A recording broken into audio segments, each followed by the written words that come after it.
states that allow anarchy. There will also be an additional surge of federal resources to Portland immediately, including enhanced CBP and ICE resources. Law and order will prevail, and President Trump will make sure of it. There's also the discussion in here that the Pentagon should regard U.S. cities as, quote, a big part of war. Portland, Oregon, where it looks like a war zone. They're brave in our inner cities, which we're going to be talking about, because it's a big part of war now. It's a big part of war. The radical left Democrats, what they've done to San Francisco, Chicago, New York, Los Angeles, they're very unsafe places, and we're going to straighten them out one by one.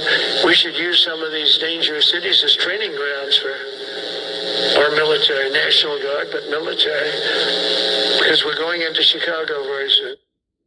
The president making a wholly unprecedented claim that the military should use cities where Americans live as, quote, training grounds. We're getting new reports about a chilling and downright shocking escalation of ICE tactics against the residents of Chicago.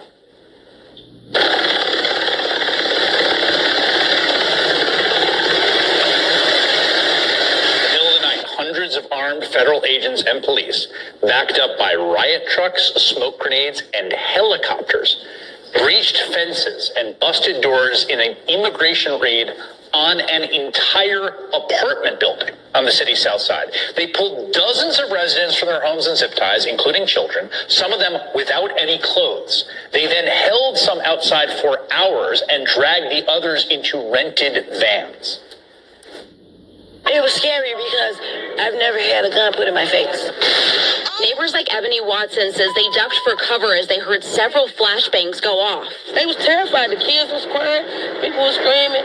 They looked very distraught. I was out there crying when I seen the little girl come around the corner because they was bringing the kids out too. Had them zip tied to each other. One of them literally laughed. He was standing right here. He said, them kids.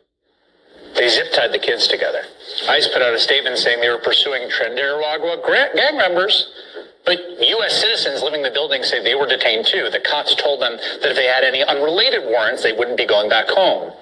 37 people were ultimately arrested after agents separated children from their parents on the street. We must train and we must maintain. Any moment that we are not training on our mission or maintaining our equipment is a moment we are less prepared for preventing or winning the next war. That is why today, at my direction, we are drastically reducing the ridiculous amount of mandatory training that individuals and units must execute. We've already ended the most egregious. Now we're giving you back real time. Less PowerPoint briefings and fewer online courses, more time in the motor pool, and more time on the range. Our job is to make sure you have the money, equipment, weapons, and parts to train and maintain, and then you take it from there. You all know this because it's common sense. The tougher and the higher the standards in our units, the higher the retention rates in those units. Warriors want to be challenged. Troops want to be tested. When you don't train and you don't maintain, you demoralize. And that's when our best people decide to take their talents to the civilian world. The leaders who created the woke department have already driven out too many hard chargers. We reverse that trend right now. There is no world in which high-intensity war exists without pain, agony, and human tragedy. We are in a dangerous line of work. You are in a dangerous line of work. We may lose good people.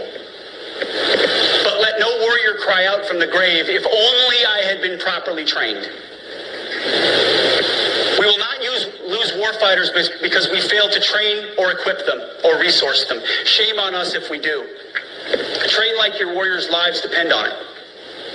Because they do. To that point, basic training is being restored to what it should be. Scary, tough, and disciplined. We're empowering drill sergeants to instill healthy fear in new recruits, ensuring that future warfighters are forged.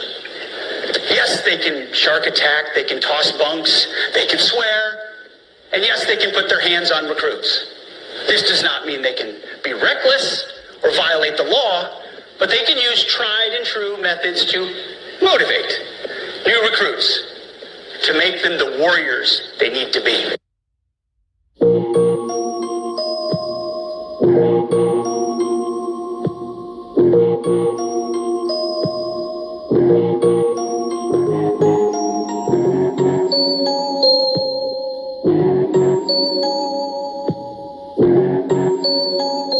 I am super excited to go shopping for some new fall clothes.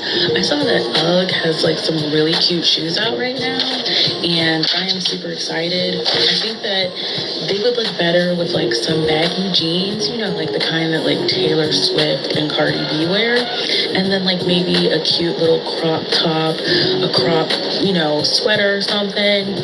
But then I also like those long, cozy knit sweaters from like maybe Shein, the kind that have like multiple colors on them. You can pair those with anywhere and a pair of baggy jeans and some Uggs, or maybe like your Nikes. I saw Meg Thee Stallion wearing an outfit like that the other day, and it was just super cute. I'm like, oh my god, she is so ready for fall. Because, you know, I have fall boots and stuff, but it's time for a refresh.